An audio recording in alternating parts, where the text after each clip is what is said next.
Arra barnoota haalaan barbaachisaa ta'e tokkoon isiniif qabadee dhufe barnoonni keenya kanarraa maali yoo naan jettan akkaataa iimeelii kalaa sirrii ta'een ittiin banachuu dandeessan jechuudha. Iimeelii bareedaa waliin bannee ilaalla.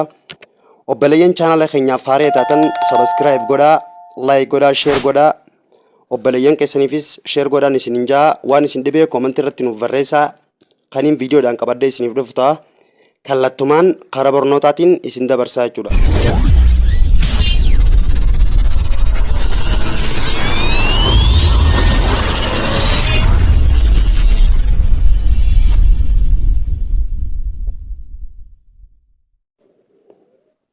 Seetingii bilbila keessanii galtan. Eega seetingii bilbila keessanii keessa galtan booda gad dhuftaniiti akkaawuntiis waan joonii ilaallattanii jechuudha. Moobaayil takka irratti akkaawuntiis enda baakaap jaamma kiyya kanarratti akkaawuntiis bichaa jee jira jechuudha. Akkaawuntiis kajoo kanarratti ni tuqattanii jechuudha. Gisee akkaawuntiis irratti tuqattan ammallee akkaawuntiis kajoo kanarratti naaf tuqattanii jechuudha. Gisee kana tuqattan booda akkanatti iimeela duraan qabdanii fi hunda isinii baasa. Add akkaawuntiis kajoo kun mallattoo viidiyootiin jala kanarra jira. Add akkaawuntiis kajoo kun mallattoo viidiyootiin jala kanarra jira. Add akkaawuntiisii kanarratti ni filattan. Akkanatti feesbuukaa miseenjera waan isin moobaayil irraa qabdan hunda isinii baasa. Googilii keessa ilaallattan jechuudha. Googilii waan jiru keessa ni ilaallattan. Googilii kajoo kanarratti ni tuqattanii jechuudha. Gisee kanatti ka googilii jiru kanarratti tuqattan booda koodii bilbila keessanii takka paatarnii isin gaafate jechuudha. Itti guuttan jechuudha koodii bilbila keessanii. Gisee koodii bilbilaa bantaniif booda akkana sarchi godhee akkanatti isin fida jechuudha. Gisee inni akkanatti isinii fide kireet akkaawuntiis kajoo kanarratti ni tuqattanii jechuudha. Akkanatti waan lama isinii baasa jechuudha. Foormaayii parsinaal luusii kajoo kanarratti kan tokkoffaa kanarratti ni tuqattanii jechuudha ammallee yeroo takkaaf.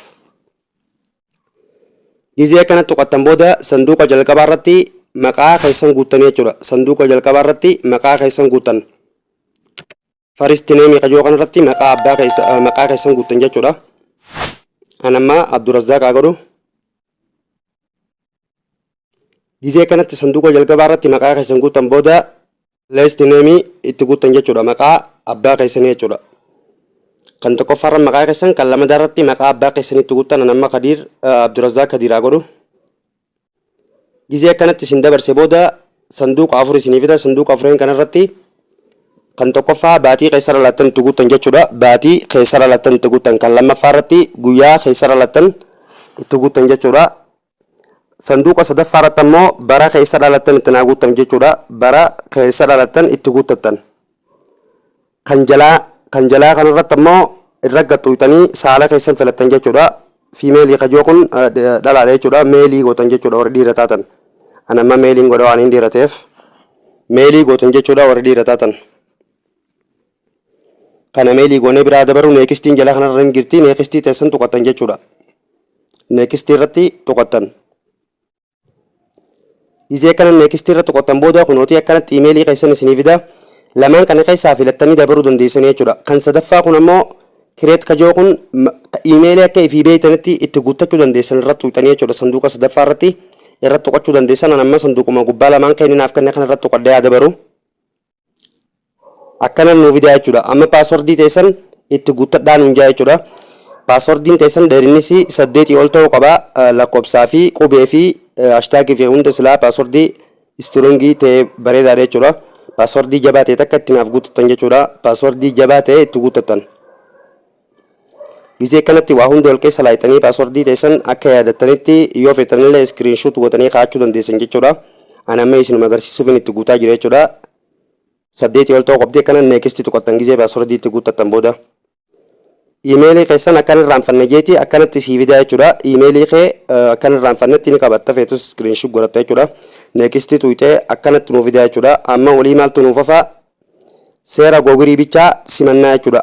Agurii teetu tanarra tuqnee seera googilii simannaa jechuudha. Agurii teetu tanarra gisee tuqxan booda iimeelii amma banneetii xumurree jechuudha. Iimeelii keenya bannee xumurree.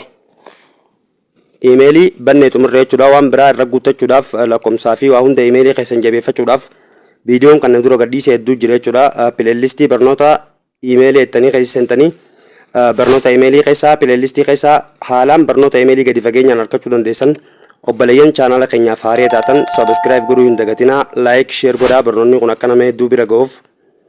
Koomentiin teessan nu jajjabeessitii qe'ee kanuuf qabdan koomentii irra nuuf kaa'aa isiniin jaa.